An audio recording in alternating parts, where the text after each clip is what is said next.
Hi everyone, welcome to my channel. Thank you so much for watching my videos. ఈరోజు వీడియోలో ఒక bits Pilani స్టూడెంట్తో నేను మాట్లాడతాను.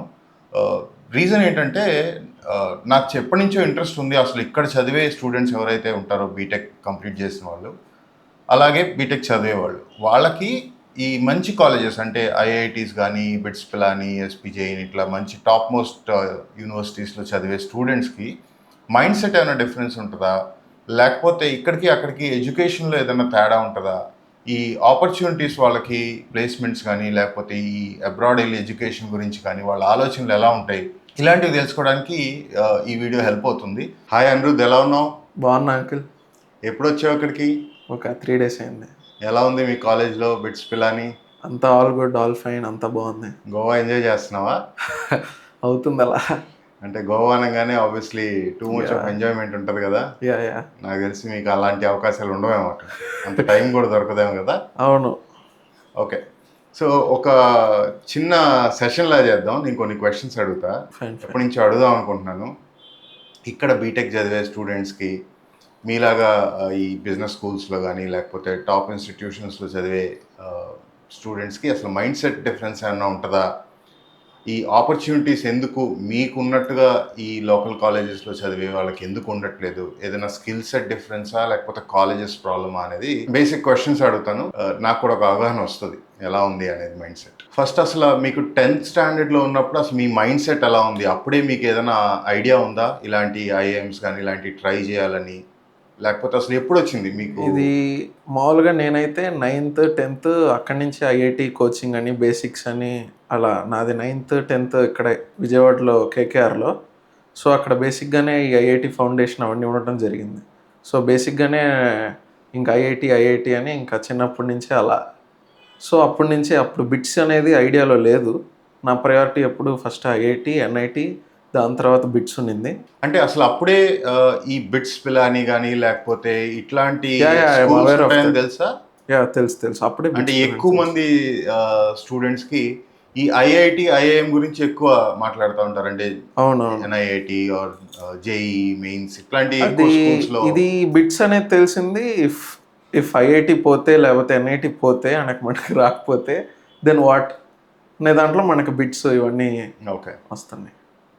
సో మీరు 10th స్టాండర్డ్లో ఉన్నప్పుడే ఈ ఇక్కడ పలానా ఇన్స్టిట్యూషన్స్లో అంటే బిట్స్ అనే కాదు కానీ ఆ రేంజ్ ఆఫ్ ఇన్స్టిట్యూషన్స్లో చదవాలనేది మీకు పేరెంట్స్ దగ్గర నుంచి వచ్చిన పుషా లేకపోతే స్కూల్ నుంచి వచ్చిన పుషా, లేకపోతే మీకు వితిన్గా ఉందా ఫస్ట్ నుంచి? వితిన్గా 10thలో నాకైతే లేదు, పేరెంట్స్ దగ్గర నుంచి వచ్చిన పుషే 100%. స్కూల్లో జస్ట్ అకాడమిక్ ఉంది అంతే, ఇంకా దాని మించి out of the border nothing. Okay, so అప్పుడు స్పెసిఫిక్గా అంటే ఏదో బీటెక్ లాంటి చదివితే ఇలాంటి ఆపర్చునిటీస్ ఉంటాయి అంత అవగాహన లేదైతే? అంత అవగాహన అయితే లేదు. కేవలం ఐఐటి ఉంటుంది, మనకి బీటెక్ డిగ్రీ వస్తుంది, ఓకే మనం interested in CS in other domains, ఇంకా అలా ఉందంతే. ఓకే, సో ఇప్పుడు మీకు 10thలో మార్క్స్ ఎంత వచ్చినాయి? నేను CBSE board, so 430 out of 500 వచ్చింది. Okay, I think CBSE standards ప్రకారం it is a good score కదా? యా 87% సంథింగ్ వస్తుంది. ఓకే, సో స్కూల్స్లోనే మీకు నార్మల్ 10th సిలబస్తో పాటుగా స్పెసిఫిక్ క్లాసెస్ కూడా ఉంటాయా? అవునవును, మొత్తం ఇంకా ఐఐటి సిలబస్సే ఇంకా కొంచెం డీపర్గా చెప్తారు. ఏది మనం ఇంటర్లో చదువుకునేది మనం 10thలోనే చదివేసుకుంటాము. ఓకే, అవరా మనకు బోర్డ్ ఎగ్జామ్స్ వస్తున్నాయి అనగా ఒక 2 to 3 months నుంచి ఆపేస్తూ ఉంటారు. ఆపేసి అప్పుడు మనం నార్మల్ ఎన్సీఆర్టీ అవన్నీ చేస్తూ ఉంటాం. ఓకే, 10thలో మంచి మార్క్స్ వచ్చినాయి, తర్వాత అసలు ఇంటర్మీడియట్ ఏ కాలేజ్లో జాయిన్ అవ్వాలి అనే దీని గురించి ఏదైనా మీరు ఓన్గా రీసెర్చ్ చేశారా లేకపోతే పేరెంట్స్ చెప్పారా? మన ఏపీలో ఎక్కువ ఈ నారాయణ చైతన్య నడుస్తూ ఉంటుంది కదా. అవును, యాక్చువల్లీ చాలా ఆప్షన్స్ ఉన్నాయి. నారాయణ ఇక్కడ విజయవాడలోనే నారాయణ, చక్రభవన్, రావణ్ భవన్ అవి ఉన్నాయి. కాకపోతే అవి మేము చూసాము, కానీ కేవలం ప్రెషర్ ఉంటుంది, ఇంకా అకామిడేషన్ ఫెసిలిటీస్ అవేం బాగోవాలని నాకు పర్సనల్గా అనిపించింది. సో ఇంకా హ్యాపీ వ్యాలీ స్కూల్ అని మన విజయవాడలోనే కేకేఆర్ వాళ్ళదే, అక్కడ కొంచెం బాగా నచ్చి అక్కడ ఇంటర్ +1 +2 అది కూడా సిబిఎస్ఈ. సో మీరు ఇంటర్మీడియట్ చూస్ చేసుకునే టైంలోనే ఓన్గా అంటే ఏ కాలేజ్లో జాయిన్ అవ్వాలి అనేది డిసైడ్ చేసుకునే స్టేజ్లో ఉన్నారు. ఈ చైతన్య నారాయణ ఇది వద్దు ఖచ్చితంగా, సో అదైతే ఇంట్లో చెప్పేశాను నేను. నీకే వదిలిపెట్టారా చాయిస్? Yes, very good. అంటే ఆ ఏజ్లోనే ఎలాంటి కాలేజ్ జాయిన్ అవ్వాలి అనే ఆలోచన నీకు ఉంది? Wow, nice. ఇంటర్మీడియట్లో ఏ స్ట్రీమ్ తీసుకున్నావు? MPC stream. ఎంపీసీ ఎందుకు తీసుకున్నావు? అంటే నాకు పెద్దగా బయాలజీ అవి memorise I'm not into that, అందుకనే నాకు పెద్దగా ఎక్కలేదు అవి. సో ఇంటర్ చదివే టైంలోనే నాకు తెలిసి ఈ స్టూడెంట్స్కి కానీ లేకపోతే పేరెంట్స్కి కానీ ఎక్కువ పుష్ ఉంటుంది కదా, ఐఐటి కోచింగ్ తీసుకోవాలి, లేకపోతే ఏదైనా ఈ కాంపిటేటివ్ ఎగ్జామ్స్ రాసి మంచి ఇన్స్టిట్యూట్లకు వెళ్ళాలని ఎక్కువ ఆ టైంలోనే ఆ టైంలో ఉంటుంది. అవును. సో మీకు కూడా ఇంటర్ చదివే టైంలోనే మీకు ఎక్కువ ఇంట్రెస్ట్ వచ్చిందా ఈ ఐఐటికి వెళ్ళాలని? నైన్త్ నుంచి ఉండటం వల్ల ఇంటర్లో కూడా వచ్చింది. ఓకే, అసలు ఎవరైనా ఐఐటిలో జాయిన్ అవ్వాలన్నా లేదా ఈ BITS Pilani or any type of top ఇన్స్టిట్యూషన్స్లో జాయిన్ అవ్వాలంటే ఏం క్రైటీరియా చూస్తారు? అడ్మిషన్ కావాలంటే ఏం చేయాలి? ఐఐటి ఎన్ఐటీస్కి నేను చెప్తుంది ఫస్ట్ మెయిన్స్, అడ్వాన్స్డ్. మెయిన్స్కి ఎన్ఐటీస్కి వెళ్తారు, అడ్వాన్స్డ్ ఇస్తే ఐఐటీస్కి వెళ్తారు based on your rank and your percentile in it. And బిట్స్కి వచ్చేసరికి మనం బిట్సెట్ ఎగ్జామ్ అనేది రాస్తాం. అది 390 మార్క్స్కి పెట్టడం జరుగుతుంది. అది మనం ఇప్పుడు 2 అటెంప్ట్స్ ఇవ్వటం జరుగుతుంది. ఓకే, 2 అటెంప్ట్స్ ఇస్తున్నాం. దాంట్లో best of 1 will be considered. దాంట్లో బెస్ట్ బట్టి మనము 3 క్యాంపసెస్ ఉన్నాయి బిట్స్లో. Okay, 1 is Pilani, 2nd is Goa, 3rd one is Hyderabad. Okay, మనకు వచ్చిన మార్క్స్ని బట్టి మనకు కౌన్సిలింగ్ ప్రాసెస్ అనేది స్టార్ట్ అవుద్ది. మనకు వచ్చిన మార్క్స్ బట్టి మనం క్యాంపస్లో అలొకేట్ అవుతాం. ఓకే. సో ఐఐటి ట్రై చేసినప్పటికీ కుదరలేదా? ఐఐటి కుదరలేదు, ఎన్ఐటి కుదిరింది. బట్ యునో అక్కడ బయట నార్త్లో జేఎన్కే అవి రావడం జరిగింది. Okay, so I opted BITS is better than those for NITs కదా. ఇంకా ఏదైనా ఇన్స్టిట్యూషన్స్ ట్రై చేశారా ఈ BITS on par with BITS ఉండే కాలేజెస్? ఈ ఎన్ఐటీస్ అక్కడికి వచ్చాక ఐఎమ్ కాన్ఫిడెంట్ విత్ బిట్స్, ఇంకేమీ చూసుకోవాలి అసలు. అంటే నేను విన్నది ఈ టాటా ఇన్స్టిట్యూట్ ఆఫ్ సైన్సెస్ కానీ లేకపోతే ఎస్పీ జైన్ కానీ ఇట్లా ఇంకా ఇన్స్టిట్యూషన్స్ అయితే ఉన్నాయి కదా? ఇంకా ఉన్నాయి, బట్ ఐ డెంట్ ట్రై. ఒక విఐటి ఏదో రాసినట్టున్నాను. ఇంకా ఒకవేళ బిట్స్ రాకపోతే ప్రాబబ్లీ. ఈ బిట్స్ పిలాని గురించి మీకు ఎవరు చెప్పారు? నాకు మా ఫ్యామిలీ ఫ్రెండ్స్ సీనియర్స్ ఉన్నారు. ఓకే, ఆయన కూడా ఒక బిట్స్ అలూమ్ని. సో ఓకే, సో వాళ్ళు సజెస్ట్ చేశారు. ఓకే, మీ ఓన్గా రీసెర్చ్ ఏమైనా చేశారా? ఏది బెటర్, నాట్ ఐఐటి ఏది బెటర్ అనేది? ఇఫ్ నాట్ ఐఐటి అనేది ఇంకా వాళ్ళే చాలా ఫీడ్ చేస్తారు అప్పటికి. ఓకే, ఇంకా ఈ బీటెక్లో మీరు ఏ స్ట్రీమ్ తీసుకున్నారు? బీటెక్లో నాకు ట్రిపుల్ రావడం జరిగింది. ఓకే, సో ట్రిపుల్ వచ్చిందని తీసుకున్నారా లేకపోతే మీకు ఇంట్రెస్ట్ దాని మీదే ఉందా? Actually I'm interested in CS, but triple రావడం జరిగింది. బహుశా హైదరాబాద్లో సిఎస్ వచ్చేది, బట్ యునో ఆ ప్రిఫరెన్స్ పెట్టే ఆర్డర్లో అలా అయ్యింది. సిఎస్ చదవాలనుకోండి ట్రిపుల్కి వచ్చారు. సో కన్విన్స్ అయ్యారు అక్కడ? కన్విన్స్ అవ్వాలి, లేకపోతే ఇంకో లాంగ్ టర్మ్ తీసుకొని. ఓకే, ఇంకొక 1 year మీకు టైం వేస్ట్ అవుతుంది. మరి అంటే 10th ఇంటర్ టైం నుంచి మీరు చాలా స్పెసిఫిక్గా నేను పలానా కాలేజ్లో చదవాలి, ఈ చైతన్య నారాయణ కొంచెం ప్రెషర్ ఉంది వద్దు అని అంత స్ట్రాంగ్గా మీరు ఉన్నప్పుడు ఈ కోర్స్ స్విచ్ అనేది మీకు అది కరెక్ట్ అనిపించింది ఆ టైంలో? ఎందుకంటే ఎందుకు అలాంటి డిసిషన్ తీసుకున్నాము అంటే నాకు బిట్స్ గోవాలో ట్రిపుల్ వచ్చింది, రాదర్ దెన్ దట్ నాకు విఐటీలో సిఎస్ కూడా వచ్చింది. ఓకే, ఇప్పుడు నేను డొమైన్ ప్రిఫరెన్స్ ఇవ్వాలా, కాలేజ్ ప్రిఫరెన్స్ ఇవ్వాలంటే నేను కాలేజ్ ప్రిఫరెన్స్ ఇస్తాను. ఓకే, ఎందుకని అలా అనిపించింది? College is more important. ఇప్పుడు నేను బిట్స్ పిలాని గోవాలో ట్రిపుల్ వచ్చింది కదా, నేను ఇంకా ఈ బిట్స్ పిలానీలో ఇవి ఉన్నాయి, నేను సిఎస్ కోర్సులు చేసుకోవచ్చు, సిఎస్ క్యాంపస్ ప్లేస్మెంట్స్ కూడా అటెండ్ అవ్వచ్చు. ఓకే, ఓకే, నేను నాకు ఇష్టమైన డొమైన్స్ నా కాలేజ్ చదువుతుండగా నాకు ఫైనాన్స్ అండ్ మేనేజ్మెంట్లో ఇంకా ఇంట్రెస్ట్ వచ్చింది. ఓకే, సిఎస్ని వదిలేసాను నేను. ఓకే, సో నేను ఇప్పుడు నాకు ఈ లీజరబిలిటీ కూడా ఉంది. ఓకే, అదే విఐటీలో నో, ఐ డోంట్ నో. ఇప్పుడు మీరు ఈ బిట్స్లో బీటెక్ ట్రిపుల్ చేసేటప్పుడు దానిలో సబ్జెక్ట్స్ ఏదైనా మీరు చూస్ చేసుకోవడానికి అవకాశం ఉంటుందా? అవును, ఉంటుంది. ఫస్ట్ ఇయర్ మీరేం చూస్ చేసుకోలేరు, ఒక పర్టికులర్ కోర్సెస్ ఇవి చేసేయాలి ఉంటుంది. సెకండ్ ఇయర్ నుంచి అది మీ ఫ్రీడమ్. అంటే ట్రిపుల్ కాబట్టి ఈ సెమ్కి ఇన్ని సబ్జెక్ట్స్ అని ఉంటాయి, జస్ట్ 2 to 3 సబ్జెక్ట్స్ ఉంటాయి. రిమైనింగ్ మీరు ఒక 3 to 4 చేసుకోవచ్చు. క్రెడిట్స్ సెకండ్ ఇయర్లో నేను ఫైనాన్స్ కోర్సెస్ తీసుకోవడం జరిగింది, derivatives of risk and management అని. ఓకే, సరే, ఎందుకు సెకండ్ ఇయర్లో సడన్ గా ఫైనాన్స్ సబ్జెక్ట్ తీసుకోవాలని మీకు ఎందుకు అనిపించింది? ఎందుకంటే మీకు యూజువల్గా సిఎస్ మీద ఇంట్రెస్ట్ ఎక్కువ ఉంది కదా? సిఎస్ మీద ఇంట్రెస్ట్ ఎక్కువే. అక్కడి నుంచి సిఎస్కి నేను చేస్తానే ఉన్నాను. బేసిక్గా కాలేజ్లో చెప్పకపోయినా మనం రూమ్లో కూర్చొని అవి చేస్తుంటాం కదా, అవన్నీ చేసేటప్పటికి సీనియర్స్ని కన్సల్ట్ అయ్యి అలా ఇంట్రెస్ట్ పెరిగింది. సో ఫైనాన్స్ కోర్సెస్ తీసుకున్నాను. ఇంకా దాంట్లో కూడా మంచి గ్రేడ్లు వచ్చినాయి. So over the years me interest ఏదైతే ఉందో మారుతూ వచ్చింది. మారింది. ఓకే. ఇప్పుడు ఇక్కడ లోకల్గా అంటే ఇప్పుడు ఉండే కాలేజెస్ ఏవైతే ఉన్నాయో ఇక్కడ ఎవరైనా బీటెక్ ఎన్రోల్ అయితే ఇక్కడ కూడా సెకండ్ ఇయర్ థర్డ్ ఇయర్లో మీకు నచ్చిన సబ్జెక్ట్స్ చూస్ చేసుకునే అవకాశం ఉండదు అనుకుంటా కదా? ఉండదు అనుకుంటా. మా ఫ్రెండ్స్తో మాట్లాడి ఉండదు అని చెప్పారు వాళ్ళు. ఓకే. ఇంకా దీంట్లో బిట్స్లో ఇంకా వై నాట్ వేరే కాలేజ్లో సిఎస్ వస్తుంటే దీంట్లో మీరు ఎందుకు తీసుకుని అడిగారు కదా.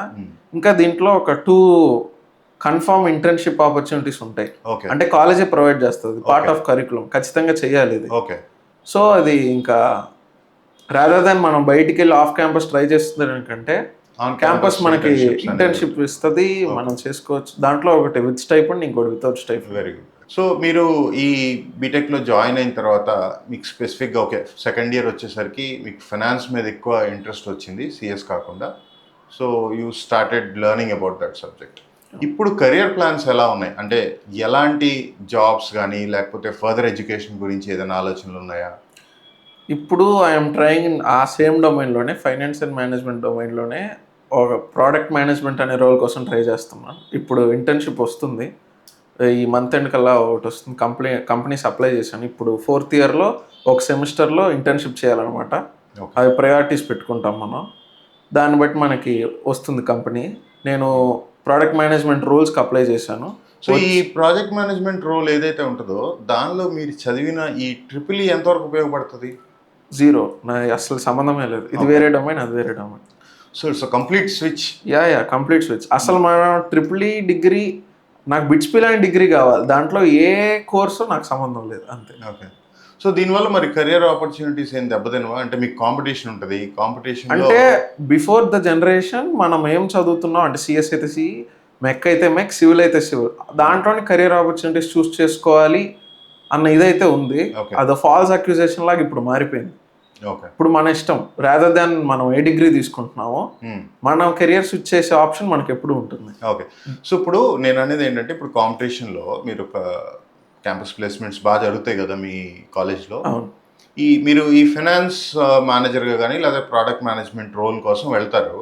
మీకు అవతల పోటీగా somebody from the same field, అంటే ఈ ఫైనాన్స్ ఇంటర్లో డిగ్రీలో కూడా ఆ సబ్జెక్ట్స్ నుంచి వచ్చిన వాళ్ళు ఉన్నారనుకోండి, ఉంటారు. మీ కాంపిటీషన్ మీకంటే ఆబ్వియస్లీ వాళ్ళకి ఎక్కువ నాలెడ్జ్ ఉంటుంది అనేది ఒక ఆలోచన ఫ్రమ్ ది అవుట్ సైడ్ పర్సన్గా నాకు అనిపిస్తుంది.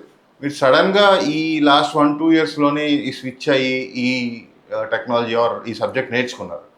మీకంటే వాళ్ళు ఎప్పటి నుంచో ఆల్రెడీ 3-4 ఇయర్స్ నుంచి అది నేర్చుకుంటున్నారు. మరి కాంపిటీషన్ టఫ్గా ఉంటుంది కదా? Okay, in terms of competition నేను ఇటు ఎందుకు స్విచ్ అయ్యంటే దానికి రీజన్ ఇస్తాను. నాకు ట్రిపుల్ ఆ కోర్సెస్, ఎలక్ట్రికల్ కోర్సెస్ పెద్దగా నచ్చలేదు. ఇంకా ఈ ఫైనాన్స్ అని మీరు అడిగిన దాని క్వశ్చన్కి ఉంటారు, కాంపిటీషన్ అనేది ఉంటుంది. బిట్స్ రాసినప్పుడు కూడా కాంపిటీషన్ ఉండింది. ఇంకా ఆ టైంలో మనం ఎంత టైం స్పెండ్ చేస్తాం దాని మీద, మనం ఎంత పర్ఫామ్ చేస్తాం ఇంటర్వ్యూలో, దాని బేస్ అయి ఉంటుంది. బట్ కాంపిటీషన్ అయితే మీకు నార్మల్ పర్సన్ కంటే ఇంకా ఎక్కువ కష్టపడాలి కదా? ఖచ్చితంగా కష్టపడాలి. ఇది మీకు ఇంకో సిచ్యువేషన్ కూడా చెప్తాను. నేను ఐఐటి ఎన్ఐటి కోసం ట్రై చేసి బిట్స్కి వచ్చాను. నా ఫ్రెండ్స్ నా బ్యాచ్మేట్స్ కేవలం బిట్స్ కోసమే ట్రై చేసి, అంటే వాళ్ళ ఇది బట్టి వాళ్ళు బిట్స్ కోసమే ట్రై చేసి ఇంకా లాంగ్ టర్మ్ తీసుకొని బిట్స్ సీట్ కొట్టారు. ఇంకా మరి నేను ఇప్పుడు అలా ఐఐటి కోసం ట్రై చేసి బిట్స్ సీట్ కొట్టాను కదా, వాళ్ళు బిట్స్ కోసమే ట్రై చేసి ఇంకో లాంగ్ టర్మ్ తీసుకొని బిట్స్ కొట్టారు. సో ఇంకా ఓకే. ఈ బిట్స్ లాంటి కాలేజెస్లో ప్లేస్మెంట్ ఆపర్చునిటీస్ ఎలా ఉంటాయి? అంటే యూజువల్గా మేము పేపర్లో ఇట్లా చూస్తూ ఉంటాం, ఈ పంజాబ్ నేషనల్ యూనివర్సిటీ కానీ, లవ్లీ ప్రొఫెషనల్ యూనివర్సిటీ కానీ 1 crore ప్యాకేజ్ అని, యూజువల్గా అంటే ఎవరైనా కూడా ఇక్కడ కాలేజెస్ అయినా కూడా ఆ టాప్ మోస్ట్ ప్యాకేజ్ ఎవరిదైతే ఉంటుందో దాన్ని ఎక్కువ హైలైట్ చేస్తూ ఉంటారు. నేను ఇంతకుముందు అసలు ఈ స్టడీ అబ్రాడ్ ఈ ఫీల్డ్లోకి రాకముందు నేను హెచ్ఆర్గా పనిచేసినప్పుడు నేను ఆల్మోస్ట్ అన్ని మేజర్ ఇంజనీరింగ్ కాలేజెస్కి నేను ఇక్కడ క్యాంపస్ ఇంటర్వ్యూస్ చేయడానికి వెళ్ళాను. నేను ఇంతకుముందు పనిచేసిన కంపెనీ తరఫున. అక్కడ సపోజ్ ఒక 100 మంది స్టూడెంట్స్ ఉన్నారనుకోండి, ఆ కాలేజ్ నుంచి బీటెక్ పాస్ అయిన దానిలో ఒక 20-25% మెంబర్స్ కంటే ఎక్కువ జాబ్స్ వచ్చాయి కదా క్యాంపస్లో. ఆ తర్వాత బయటకు వెళ్ళి ఓన్గా క్యాంపస్ ట్రై చేయటం, లేకపోతే ఏదైనా కోర్సెస్ తీసుకొని ట్రై చేయటం. సో మ్యాక్సిమం 20-25%కి మించి లేదు. అది కూడా మంచి కాలేజెస్ అయితే 25%. బేసిక్ బిలో యావరేజ్ యూనివర్సిటీస్ కాలేజెస్లో అయితే అసలు 10% ప్లేస్మెంట్ రేషియో కూడా లేదు. అవునవును. కానీ మేము ఇక్కడి నుంచి చూసేది ఏంటంటే ఫస్ట్ నుంచి కూడా ఈ టాప్ మోస్ట్ ఇన్స్టిట్యూషన్స్ ఐఐటీల్లో ఐఐఎంలో చదివిన వాళ్ళు, లేకపోతే ఈ బిట్స్ కానీ ఎస్పి జైన్ కానీ ఇలాంటి యూనివర్సిటీస్లో చదివిన వాళ్ళకి డెఫినెట్లీ బాగుంటాయి.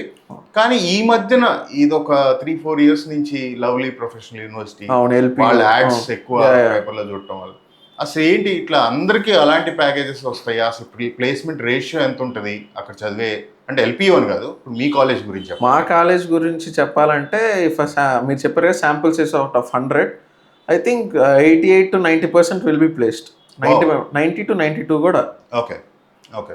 అంటే అందరికి హైయెస్ట్ ప్యాకేజ్ వస్తాయంటే ఆబ్వియస్లీ అంతే కదా. ఒక కాలేజ్ అంటే చదివేటప్పుడు మార్క్స్ ఎలా అయితే డిఫరెన్స్ ఉంటాయో అంతే, స్కిల్ సెట్ బట్టి. సో ఇప్పుడు ఒకటికి 20 lakhs వస్తే ఇంకోటికి 8 lakhs రావచ్చు. ఓకే అంతే. So but the thing is they are placed అంతే. ఓకే. సో ఇప్పుడు హైయెస్ట్ ప్యాకేజ్ ఇప్పుడు మీ ప్రీవియస్ ఇయర్, అంటే ఇప్పుడు మీరు 3rd year లో ఉన్నారు కదా, మా 4th year. ఓకే. దాంట్లో సిఎస్ లో హైయెస్ట్ ప్యాకేజ్ 54 ఎల్పి వచ్చింది. 54. సో ఈ 50 or 80, 90, 1 crore ఏదైతే మనం వింటూ ఉంటామో అందరికీ రావాలంటే ప్యాకేజెస్ ఖచ్చితంగా రావు. But 90% up to 90% placement ratio అయితే మీ కాలేజ్ అందరూ ఆ యావరేజ్ నెంబర్ దగ్గర ఉంటారు. ఇప్పుడు ప్రతి ఒక్కొక్క బ్రాంచ్ కి ఒక్కొక్క యావరేజ్ నెంబర్ అంటూ ఉంటుంది. ఇప్పుడు ట్రిపుల్ ఈ బ్రాంచ్ కి అరౌండ్ 18 ఆ నెంబర్ ఉంటుంది. అందరికి 18 వచ్చేస్తుందని కాదు. So the maximum number of sample size will be around 18 అండి. సో ఇప్పుడు మీరు మీ అంటే 2 years ముందే పాస్ అవుట్ అయిన వాళ్ళు, 1 year ముందు పాస్ అవుట్ అయిన వాళ్ళు, నాకు తెలిసి మీ చదివే కాలేజెస్ లాంటి కాలేజెస్లో అందరూ టచ్లోనే ఉంటారు కదా. ఏదో ఒక అంటే రోజు కాకపోయినా ఎప్పుడైనా ఏదైనా ఈవెంట్స్లో కలవటం కానీ, ఆల్రెడీ బయటకు వెళ్ళిపోయిన వాళ్ళు ఏదైనా అల్యూమినై మీట్స్లో ఇలా ఉంటాయా? ఇంటరాక్షన్స్ ఉంటాయా? మీలాగా ఎవరన్నా కోర్స్ స్విచ్ అయిన వాళ్ళు బాగా సెటిల్ అయ్యారా? నాలా కోర్స్ స్విచ్ అయిన వాళ్ళు మా సూపర్ సీనియర్ ఒకడు ఉన్నాడు. ఓకే. ఇంకా వాడికి అరౌండ్ 14 ఎల్పి అంత వచ్చింది. వాడికి కన్సల్టెన్సీ రోల్ వచ్చింది.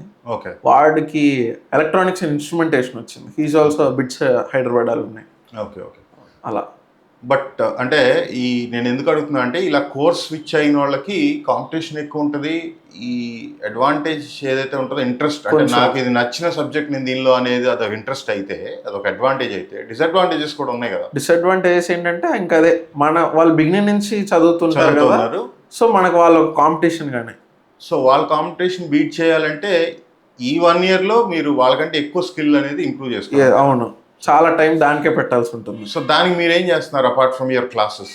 అపార్ట్ ఫ్రమ్ మై క్లాసెస్ మనం సపరేట్గా ఆన్లైన్లో ఇంకా కోర్సులు నేర్చుకోవటం కానీ, పెయిడ్ కోర్సెస్ తీసుకొని ఆ డొమైన్లో వేరే వేరే ప్రాజెక్ట్స్ చేసుకోవటం కానీ, ఇంకంతే. Complete internet. మన కాలేజ్ నుంచి ఏ సపోర్ట్ ఉండదు. ఆ వారం మనకి ఆ రోల్స్ కోసం కాలేజ్కి వస్తాయి, ఖచ్చితంగా వస్తాయి. వాళ్ళకి తెలుసు స్టూడెంట్స్ ఇలా స్విచ్ అవుతారు డొమైన్స్, వాళ్ళని కూడా తీసుకోవాలి అని. సో అంటే మీరు మీ సీనియర్స్తో మాట్లాడి ఉంటారు కదా, ఎవరైతే ఆల్రెడీ ఈ క్యాంపస్ ప్లేస్మెంట్ ఇంటర్వ్యూస్ అటెండ్ అయి ఉంటారో వాళ్ళతో మాట్లాడే ఉంటారు కదా, ఎలా జరుగుతుంది? ఖచ్చితంగా మాట్లాడు. కాలేజ్ వచ్చినప్పుడు వాళ్ళు ఎక్కువగా ఈ స్కిల్ సెట్ మీదే కాన్సన్ట్రేట్ చేస్తారు ఖచ్చితంగా, రాదర్ దాన్ అదే. ప్రతి కంపెనీకి ఒక CGPA కట్ ఆఫ్ అంటూ ఉంటుంది. ఆ కట్ ఆఫ్ మాకు ఇప్పుడు రెజ్యూమే బిల్డింగ్ సెషన్స్ అవన్నీ జరుగుతున్నాయి, మాకు స్టార్ట్ అవుతున్నాయి కదా. దాంట్లో కూడా వాళ్ళు రాదర్ దాన్ నువ్వు ఎంత చదివావు, నీ CGPA అవేం చూడట్లా. CGPA కట్ ఆఫ్ ఎప్పుడు తక్కువే ఉంటుంది. నీ ప్రాజెక్ట్స్ ఏంటి, నువ్వేం చేసావు అనేది. అది మనం రాసిన ప్రాజెక్ట్స్ మీద మనకు చాలా క్వశ్చన్స్ అరైజ్ అవుతున్నాయి. ఓకే. అది వాళ్ళ మైండ్ సెట్ కూడా మారుతుంది. ఇంటర్వ్యూ చేసే వాళ్ళ మైండ్ సెట్ కూడా ఈ వాళ్ళు ఏం చదివారు అనే దానికంటే కూడా వాళ్ళకి ఏం తెలుసు, వాళ్ళ స్కిల్ ఏంటి, వాళ్ళకి ఎంత తెలుసు, వాళ్ళు రెజ్యూమేలో ఏం పెట్టారు, వాళ్ళు పెట్టింది నిజమేనా, అంటే వీళ్ళకి తెలిసే పెట్టారా, వీళ్ళు పెట్టిన దాంట్లో వీళ్ళకి అసలు వీళ్ళు చేశారా లేకపోతే పక్కన ఏమన్నా జరిగిందా? I think this happens in almost ఇక్కడ కూడా అలాగే జరుగుతూ ఉంటుంది అనుకుంటాను, నార్మల్ కాలేజెస్లో కూడా. ఓకే. మీ బిట్స్ కాలేజెస్లో ఆర్ మీ కాలేజ్లో స్కాలర్షిప్ ఆపర్చునిటీస్ ఎలా ఉంటాయి? మా బిట్స్లో ఫస్ట్ ఇయర్ నుంచే మనకి ఒక స్కాలర్షిప్ ఉంది, నేమ్డ్ MCN, అంటే మెరిట్ కమ్ నీడ్ స్కాలర్షిప్. అది ఇంత CG కట్ ఆఫ్ అని ఉంటుంది.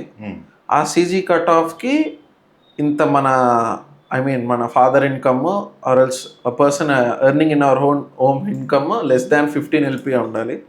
లెస్ దాన్ 8 ఉంటే ఒక పర్సంటేజ్ ఇస్తారు, లెస్ దాన్ 50 LP ఉంటే ఒక పర్సంటేజ్ ఇస్తారు, స్కాలర్షిప్ రూపంలోనే ఇస్తారు. అది మన CG ఇంత ఉండాలి, అది ప్రతి ఇయర్ చెప్తా ఉంటారు. ఇంత CG పైన ఉంటే అది ఇంత ల్యాక్స్ తక్కువ ఉంటే ఇస్తాము అంత అని. అది ప్రతి ఇయర్ ప్రతి సెమిస్టర్ ఇస్తానే ఉంటారు. ఇప్పుడు మీ బ్యాచ్ లో ఎంతమంది ఉన్నారు టోటల్ గా స్ట్రెంత్ ఎంత? ఉంటారు ఒక ఐ థింక్ ఒక 100-120 ఉంటారు. ఓకే, ఆల్ 100-120 ఒకే క్లాస్ లో కూర్చుంటారా? మళ్ళీ లేదు. సెక్షన్స్ కింద డివైడ్? అది మేము టైం టేబుల్ మేమే పెట్టుకుంటాం, మా టైం టేబుల్ కూడా. సో అప్పుడే సెక్షన్స్ డివైడ్ అయిపోతాయి. ఓ ఓకే, సో సెక్షన్స్ డివైడ్ అవ్వడానికి కూడా మీరు చూస్ యా చేసుకోవచ్చు. మనం మన ప్రాఫ్స్ కూడా చూస్ చేసుకోవచ్చు. ప్రొఫెసర్స్ కూడా మీరే చూస్ చేసుకోవచ్చు. సో ఆ ప్రాఫ్కి వెళ్ళే స్టూడెంట్స్ ఆ ప్రాఫ్కి వెళ్తారు, ఈ ప్రాఫ్కి వెళ్ళే వాళ్ళు ఈ ప్రాఫ్. ఐ థింక్ అది నార్మల్ గా వేరే కాలేజెస్ లో లేదు. ఇప్పుడు ఇంకా మీకు ఆ క్లాస్ టైమింగ్స్ అనేది ఉంటుంది. ఆ ప్రాఫ్ ఒక టైంలో చెప్తారు, ఈయన ఒక టైంలో చెప్తారు. మీ సెక్షన్ లో ఎంతమంది ఉన్నారు? మా సెక్షన్ లోన ఒక 60 ఉంటారు. ఎగ్జాక్ట్ డివైడ్ అవుద్ది. లేకపోతే కొన్నిసార్లు 80-40 కూడా ఉంటారు. ఓకే, ఇప్పుడు 60 మెంబర్స్ మీ సెక్షన్ లో ఉన్నారు. ఎంతమంది స్కాలర్షిప్స్ వచ్చి ఉంటాయి? ఒక 40 మెంబర్స్ వచ్చి ఉంటాయి నేను అనుకుంటున్నాను. ఓకే, ఎందుకంటే ఆ షీట్ మాకు ఓపెన్ గా పెడతారు, మాకు మెయిల్ వస్తుంది. యావరేజ్ ఎంత స్కాలర్షిప్ వస్తుంది? యావరేజ్ 80K వస్తుంది అనుకుంటా. 80K per year? No, per sem. So 160 per year. 160. Overall fees వచ్చి 25 lakhs అవుతుందా? 25 అవుతుంది. 25 అవుతుంది. ఓకే, సో 25 అంటే ఒక 5 దాకా, సెమ్కి 6 దాకా అవుతుంది అటు. Every year there will be an increment of 15%. So 25 లో 5 తీసేస్తే 20 lakhs ఖచ్చితంగా ఫీజు ఉంటుంది. అవును, స్కాలర్షిప్ కూడా తీసేస్తే. మీ హాస్టల్ లైఫ్ ఎలా ఉంటుంది? హాస్టల్ లైఫ్ చాలా బాగుంటుంది. అది మాకు ఇది 0 అటెండెన్స్ పాలసీ ఉంటుంది. అంటే మీరు క్లాస్కి వెళ్ళారా లేరా అని ఎవరు చెక్ చేయరు. మన టైం టేబుల్ మన ఇష్టమే, ప్రొఫెసర్లు మన ఇష్టమే, మన క్లాస్కి వెళ్ళాలా వద్దా అని కూడా మన ఇష్టమే. సెల్ఫ్ ఇంట్రెస్ట్ అంతే, సెల్ఫ్ ఇంట్రెస్ట్ అంతే. ఓకే, బట్ యూజువల్గా మీ క్లాసెస్లో బాగానే ఉంటుంది అటెండెన్స్ అది సబ్జెక్ట్ బేస్ అయి ఉంటుంది. ఇప్పుడు ఒకరికి ఒకసారి కోర్స్ ఇష్టం అయితే దాంట్లో అటెండెన్స్ ఎప్పుడు ఫుల్ ఉంటుంది. ఓకే, ఇంకా బోరింగ్ సబ్జెక్ట్ అయితే ఎవరు రారు. అంటే సేమ్ అక్కడ క్లాస్లో చెప్పేది మనకి ల్యాప్టాప్లో అప్లోడ్ చేసేస్తారు. ఇంకా రూమ్లో కూర్చొని స్లైడ్స్ చూడటం, నోట్స్ రాసుకోవటం అవి చేస్తాం. మీ కాలేజెస్లో ఈ ప్లేస్మెంట్ అసిస్టెన్స్ ఉంటుంది కదా, సో దానికి స్పెసిఫిక్గా వాళ్ళు ఏదైనా ట్రైన్ చేయటం కానీ ఉంటుందా? ప్లేస్మెంట్ అసిస్టెన్స్ అంటే ఇప్పుడు మాకు అల్యూమిని ఉంటారు కదా, దాంట్లో కొంతమంది వాలంటీర్గా ఇంతమంది ఒక last time 15 members to 20 members వచ్చారు. Okay, so already passed out students. అవును, ప్రీవియస్లీ పాస్డ్ అవుట్ స్టూడెంట్స్ వాళ్ళు వచ్చి మా రెజ్యూమే బిల్డింగ్ సెషన్స్ తీసుకుంటారు. They must be working in some good company. Yeah వాళ్ళు లీవ్స్ పెట్టి వస్తారు, వాళ్ళకు కూడా బిట్సే ఇస్తూ ఉంటుంది. Okay, nice. Okay, I think మీ కాలేజ్కి ప్లేస్మెంట్ పరంగా దేర్ ఇస్ నో డౌట్. మీరనే కాదు, ఎనీ గుడ్ కాలేజ్, ఎస్పెషలీ ఈ ఐఐటి, ఐఐఎం, మీ బిజినెస్ స్కూల్స్, ఈ టాప్ మోస్ట్ యూనివర్సిటీస్ అన్నిట్లో ప్లేస్మెంట్స్ అయితే బాగానే ఉంటాయి అనుకుంటా. ప్లేస్మెంట్స్ అన్ని బాగానే ఉంటాయి. సేమ్ ఈ స్ట్రాంగ్ అల్యూమిని నెట్వర్క్ ఉండటం వల్ల ఆ ప్లేస్మెంట్ చాలా హెల్ప్ అవుతుంది. ఓకే, సో ఇక్కడ లోకల్ కాలేజెస్లో ప్లేస్మెంట్ అనేది చాలా పెద్దది. అదే, but I think for you guys it's pretty normal కదా. యా, ఓకే, ప్లేస్మెంట్స్ అనేది పక్కన పెడితే ఈ మధ్యన ఇండియాలో లాస్ట్ ఒక 5-6 years నుంచి స్టార్ట్అప్ కల్చర్ అనేది చాలా పెరిగింది. అవును, ఎక్కువగా కూడా bits is known for startup culture. So ఎలాంటి సపోర్ట్ ఉంటుంది అసలు అక్కడ ప్రొఫెసర్స్ నుంచి కానీ, లేకపోతే ఏదైనా స్పెసిఫిక్ డిపార్ట్మెంట్ ఏదైనా ఉంటుందా? యా, ఒక డిపార్ట్మెంట్ ఉంది, సెల్ అని. You can go through the website also. దాంట్లో మనకి ఈ స్టార్ట్అప్ ఐడియాస్ అవి చాలా సెషన్స్ కూడా ఉంటాయి. ఇప్పుడు హ్యాకథాన్స్ ఎలా జరుగుతాయి వేరే కాలేజ్లో, అలా మా కాలేజ్లో కూడా అప్పుడప్పుడు సెషన్స్ ఉంటాయి. ఆ సెషన్స్లో మనం ఒక ప్యానల్ మెంబర్స్ ఉంటారు, మన స్టార్ట్అప్ ఐడియాని పిచ్ చేయొచ్చు. పిచ్ చేసి వాళ్ళు నచ్చితే దాన్ని నెక్స్ట్ స్టేజ్ తీసుకెళ్తారు. అది ఫ్రీక్వెంట్గానే జరుగుతూ ఉంటుంది. ఇంటర్మీడియట్లో మీతో పాటు చదివిన ఫ్రెండ్స్ ఎవరైతే ఉంటారో, అంటే ఈ బిట్స్ లాంటి కాలేజెస్ కాకుండా లోకల్గా ఈ ఇంజనీరింగ్ చదివిన వాళ్ళు ఉంటారు. సో వాళ్ళతో ఎప్పుడైనా మాట్లాడుతూ ఉంటారా? మీ కాలేజీలో ఎలా జరుగుతుంది, మా కాలేజీలో ఎలా జరుగుతుంది? మాట్లాడుతూనే ఉంటాం, టచ్లోనే. సో మీకు ఎలాంటి డిఫరెన్స్ కనపడుతుంది అంటే ఇన్ టర్మ్స్ ఆఫ్ ప్లేస్మెంట్ పరంగా కానీ, లేకపోతే ఈ స్టార్ట్అప్ హెల్ప్ కానీ, లేకపోతే ఈ కోర్స్ మీ ప్రొఫెసర్స్ని చూస్ చేసుకోవడం కానీ? ఇవన్నీ వేరే కాలేజెస్ అన్నీ ఈ student to the point of view ఉండవు. అవన్నీ మేనేజ్మెంట్ నుంచి స్టూడెంట్ ఇవి చేయాల్సిందే, ఇవి ఇంతే అని. కానీ బిట్స్లో ఏంటంటే I saw that another point of view. మనం నచ్చినట్టు మన కోర్సులు మనం చేసుకోవచ్చు, రాదర్ దాన్ మనం డిగ్రీ తీసుకోవటం బదులు. అది ఆ డిఫరెన్స్ నేను నోటీస్ చేశాను. ఇంకా క్లబ్స్ అండ్ డిపార్ట్మెంట్స్, దీంట్లో వేరే కాలేజ్లో కూడా ఫెస్ట్ జరుగుతాయి. మా దాంట్లో 1 yearకి 3 ఫెస్ట్ జరుగుతాయి అనమాట, కల్చరల్, టెక్నికల్ అండ్ స్పోర్ట్స్. దానికి మన స్టూడెంట్స్ నుంచే ఒక ఇంటర్వ్యూస్ ఇచ్చి స్టూడెంట్ ఒక బాడీ క్రియేట్ చేసుకుంటాము. ఇంటర్వ్యూస్ ఇచ్చి మనం కోఆర్డినేటర్స్ అవుతాం అనమాట. I'm coordinator as well. Oh. మనకి సర్టిఫికేట్స్ కూడా వస్తాయి దానివల్ల. ఓకే మనం కాలేజ్ ఫైనాన్స్ అవన్నీ చూసుకుంటా ఉంటాం. ఇంత ఖర్చులైన ఇంతమంది ఆర్టిస్టులు వచ్చారు, we pay for the artist. అవన్నీ వేరే కాలేజ్లో కాలేజ్ చూసుకుంటుంది, కానీ మన దాంట్లో స్టూడెంట్స్ చూసుకుంటారు. ఈ పేపర్ ప్రెజెంటేషన్ అనేది జరుగుతూ ఉంటుంది కదా, మీరు ఫైనల్ ఇయర్లో ఎక్కువ జరుగుతూ ఉంటుంది. అవును, పేపర్ ప్రెజెంటేషన్ అంటే ఇప్పుడు మన ప్రాఫ్లు మాకు చెప్తుంటారు కదా, వాళ్ళ దగ్గర మనం ప్రాజెక్ట్స్ చేయొచ్చు అనమాట. అంటే మనం వాలంటీర్గా వాళ్ళ దగ్గరికి వెళ్ళి ఈ ప్రాజెక్ట్ నాకు ఇష్టం, నేను మీ కింద పనిచేస్తాను ఈ సెట్ ఆఫ్ సెమిస్టర్ అని. సో వాళ్ళు ఆ టైంలో వాళ్ళు ప్రాజెక్ట్ చేసేటప్పుడు వాళ్ళు రీసెర్చ్ పేపర్స్ రాయడం జరుగుతుంది. మనం ఆ రీసెర్చ్ వర్క్లో ఇన్వాల్వ్డ్ కాబట్టి మనం కూడా ఆ రీసెర్చ్ పేపర్ రాయొచ్చు. అది మ్యాక్సిమం 3rd and 4th ఇయర్స్లో చాలా మంది ఆ ప్రాజెక్ట్లో ఇన్వాల్వ్ అయ్యి రాస్తూ ఉంటారు. సో దాంట్లో నార్మల్ ఇంజనీరింగ్ స్టూడెంట్స్కి అంత అవకాశం ఉండదు. అంత అవకాశం ఉండదు నార్మల్ కాలేజెస్లో. నార్మల్ కాలేజెస్లో జనరల్లీ ఆ ప్రాఫ్లు రీసెర్చ్ చేసి వాళ్ళే పబ్లిష్ చేసుకుంటారు, కానీ దీంట్లో స్టూడెంట్స్ ఆర్ ఇంక్లూడెడ్. వాళ్ళకి సెకండ్ ఆథర్స్ పొజిషన్స్ కూడా ఇవ్వడం జరుగుతుంది రీసెర్చ్ పేపర్స్లో. మనకి రెజ్యూమేలో కూడా చాలా బూస్ట్ ఉంటుంది సెకండ్ ఆథర్స్ అవి. ఓకే, మీరు ఇందాక ప్లేస్మెంట్స్ గురించి చెప్పినప్పుడు around 90% of the people get placed అన్నారు కదా.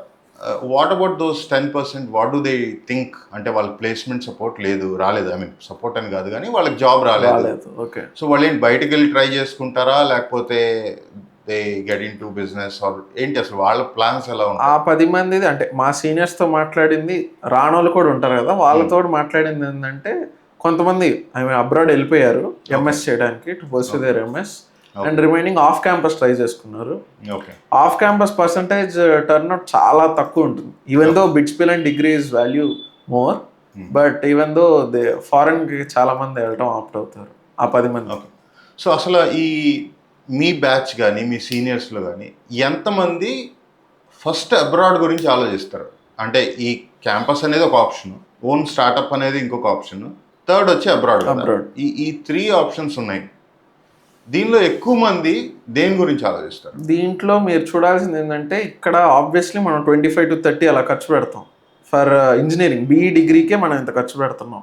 సో అబ్రాడ్ థింకింగ్ అంత త్వరగా రాదు. రాదర్ దాన్ మీరు ఒక ప్లేస్మెంట్ అయ్యి లేకపోతే ఆఫ్ క్యాంపస్ మీరు జాబ్ చేసి ఒక 2 to 3 years ఫైనాన్షియల్గా స్టేబుల్ అయిన తర్వాత మన డిగ్రీ ఎంఎస్ ఇంకా మనం పర్స్యూ చేసుకోవచ్చు. చాలా తక్కువ టర్న్అవుట్ ఉంటుంది అబ్రాడ్ గురించి. ఇన్సైడ్ బిట్స్ చెప్తుంది. ఓకే, సో ఎక్కువ మంది క్యాంపస్ ప్లేస్మెంట్స్ మీద ఎక్కువ ఇంట్రెస్ట్ చూపిస్తుంటారు. ఎక్కువ మంది, చాలా మంది they are into campus placements. Okay, so ఈ స్టడీ అబ్రాడ్ గురించి ఆలోచించే క్రౌడ్ చాలా తక్కువ ఉంటారు. అయితే చాలా తక్కువ ఉంటారు. నేను చాలా తక్కువ మంది ఫేస్ చేసి చాలా తక్కువ కూడా ఉంటారు కూడా. ఓకే, నీ సీనియర్స్లో అంటే నువ్వు మాట్లాడిన వాళ్ళు ఎంతమంది ఉంటారు? అంటే క్యాంపస్ ప్లేస్మెంట్ వచ్చి దాన్ని రిజెక్ట్ చేసి అబ్రాడ్ మాస్టర్స్ కోసం వెళ్ళిన వాళ్ళు కూడా ఉంటారు. బట్ ఉన్నారు. ఎక్కువ ఉంటుందా తక్కువ ఉంటుందా? చాలా తక్కువ ఉంటుంది. ఎందుకంటే ఆ ప్లేస్మెంట్ రిజెక్ట్ చేసి అబ్రాడ్ అంటే ఇంకా అబ్రాడ్ అది సపరేట్ కదా. మీరు మళ్ళీ ఆ కంట్రీకి వెళ్ళి ఒక 2 to 3 years me degree person చేసి దాని తర్వాత జాబ్ వచ్చి, రాదర్ దాన్ దిస్ వాళ్ళు ఇదే చూస్ చేసుకుంటారు, ప్లేస్మెంటే చూస్ చేసుకుంటారు. కానీ ఉన్నారు. పర్సనల్గా నీకైతే అంటే ఇప్పుడు నువ్వు 3rd yearలో ఉన్నావు, నీకు ఇంకా టైం ఉంది, బట్ నెక్స్ట్ ఇయర్ మీకు అన్ని ఆప్షన్స్ ఓపెన్ ఉంటాయి. జాబ్ అవ్వచ్చు, ఫర్దర్ ఎడ్యుకేషన్ అవ్వచ్చు, లేదా స్టార్టప్ అవ్వచ్చు. మీ మెయిన్ ఇంట్రెస్ట్ దేని మీద ఉంది? మా మెయిన్ ఇంట్రెస్ట్ కంప్లీట్ నేను ప్లేస్మెంట్లోనే చూద్దాం అనుకుంటున్నా. ఓకే, ఈ బ్యాచ్లో ఒక 60 members ఉన్నారు కదా, అందులో మీరు మళ్ళీ గ్రూప్స్గా ఉంటారు కదా, ఆబ్వియస్లీ క్లోజ్ ఫ్రెండ్స్ అని 10 మంది అట్లా ఉంటారు కదా. అవును. సో అలా మీ గ్రూప్ సైజ్ ఎంత? మీరు ఎక్కువగా మాట్లాడుకొని అంటే ఇక్కడ తెలుగు నుంచి అక్కడ గోవాకి వెళ్తారు కదా, మేమే ఎక్కువ క్లోజ్ ఉంటాము. ఓకే, వాళ్ళ గ్రూప్ మా గ్రూప్ ఒక 12 members ఉంటాము. ఓకే, ఈ 12 members-లో ఎంతమంది అబ్రాడ్ గురించి ఆలోచిస్తున్నారు? ఈ 12 members-లో ఒకరు కూడా ఆలోచించట్లేదు. Wow, nice. సో మీతో పాటు చదివే వాళ్ళు చాలా తక్కువ మంది అబ్రాడ్ ఆపర్చునిటీస్ గురించి, అబ్రాడ్ మాస్టర్స్ గురించి ఆలోచిస్తారు.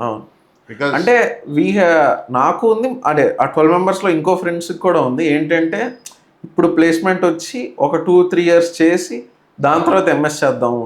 ఓకే, అంటే లైఫ్ మొత్తం కేవలం బీఈ డిగ్రీతో ఉండటం కన్నా ఇంకో డిగ్రీ ఉంటే బాగుంటుంది కదా. సో కానీ మాస్టర్స్ కోసం అబ్రాడ్ వెళ్ళే ముందు ఒక 1 or 2 years ఎక్స్పీరియన్స్ గెయిన్ చేసి వెళ్దాం అనుకుంటున్నారు. అంతే. రీజన్ ఏంటి?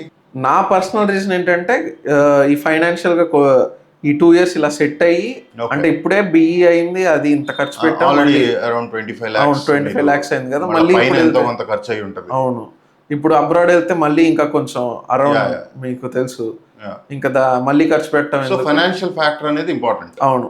ఓకే. సో ఇప్పుడు అబ్రాడ్ ఎందుకు చాలా మంది వెళ్తారని మీరు అనుకుంటున్నారు? ఇక్కడ ఆపర్చునిటీ లేకపోతే ఇంకా ఇండియా కాకుండా ఇంకా అక్కడ ఫెసిలిటీస్ బాగుంటాయి అనుకోండి, అక్కడ పేయింగ్ కూడా in good numbers. So pay అనేది ఇంపార్టెంట్. యా. ఓకే. సో ఇప్పుడు ఇండియాలో కూడా నంబర్ ఆఫ్ ఆపర్చునిటీస్ ఉన్నాయి.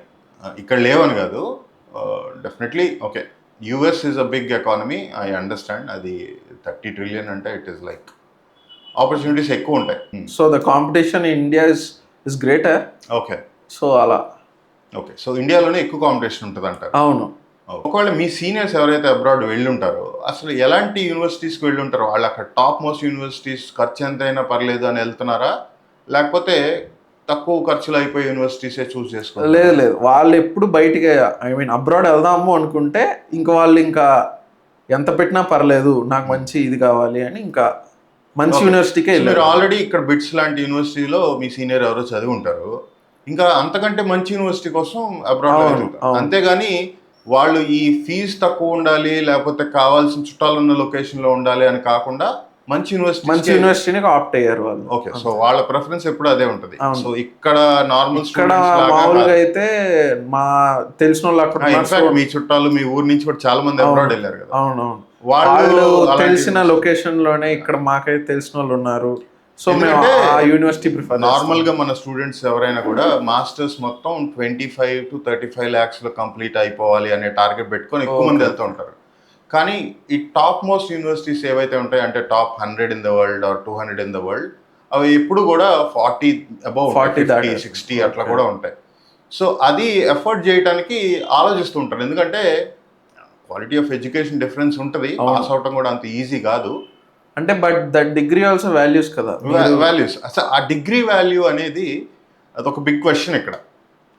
ఇప్పుడు నేను కేఎల్యూలో చదివాను, నువ్వు మేబీ విజ్ఞాన్లో చదివావు, ఇంకొక ఆయన గీతంలో చదివాడు. ఓకే.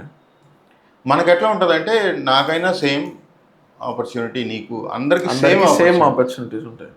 కానీ చాలామంది స్టూడెంట్స్ మనకి అర్థం కాని విషయం ఏంటంటే బిట్స్ పిల్లని ఇప్పుడు నువ్వు చదివే డిగ్రీకి ఈ ఎస్ఆర్ఎం డిగ్రీకి డిఫరెన్స్ ఉంటుంది.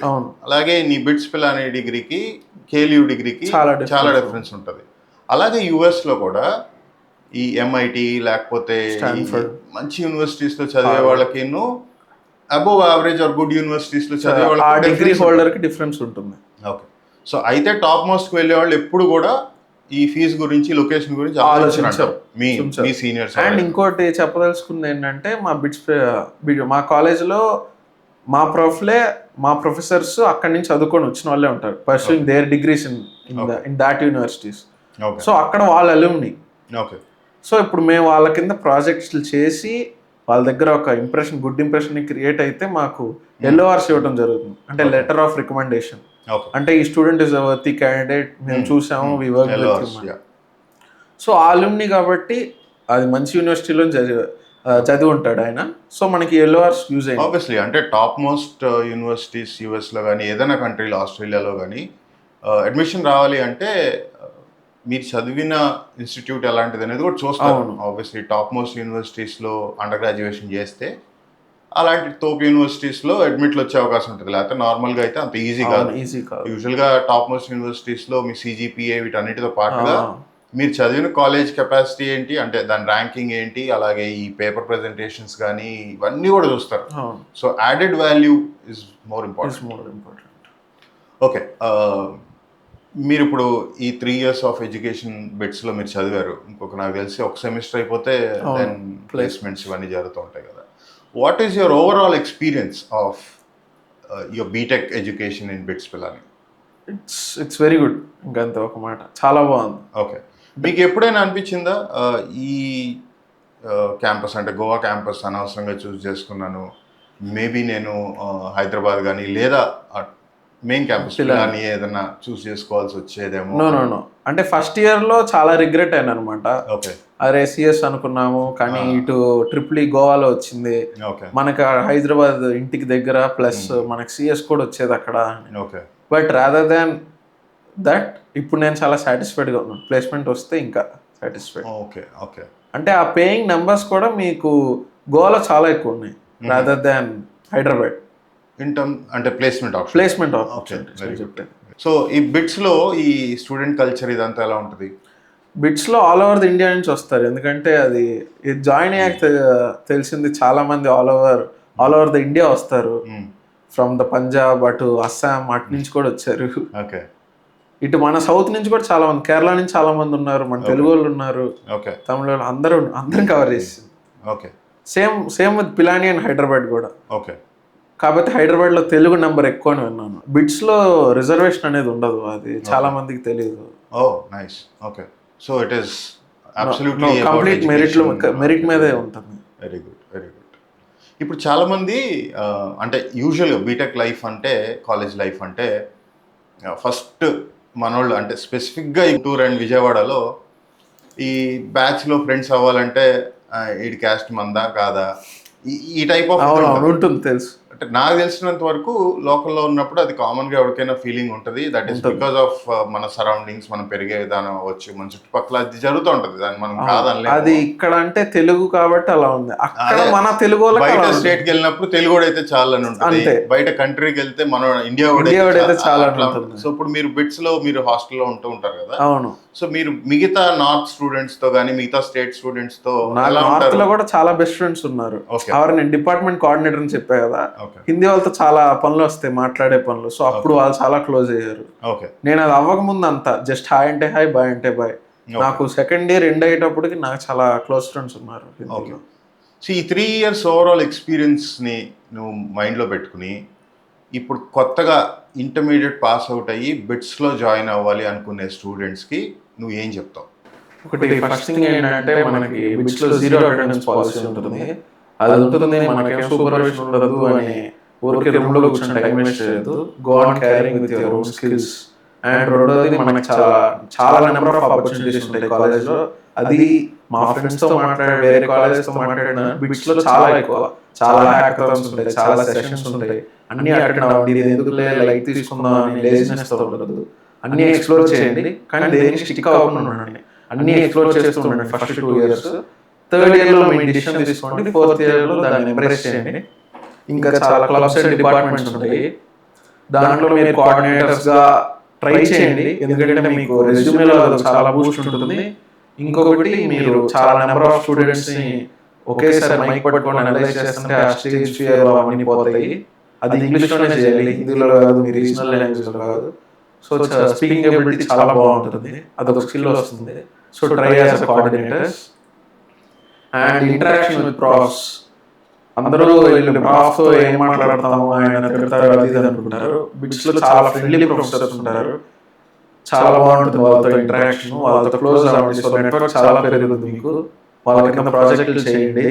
అండ్ ఇంకా ఈ వీడియో మీకు నచ్చినట్లయితే లైక్ చేయండి, అలాగే సబ్స్క్రైబ్ చేసుకోండి ఛానల్కి. మీకు తెలిసిన స్టూడెంట్స్ ఎవరైనా బీటెక్ చదవాలని అనుకుంటే వాళ్ళకి ఈ వీడియోని షేర్ చేయండి, ఖచ్చితంగా హెల్ప్ అవుతుంది. Thank you.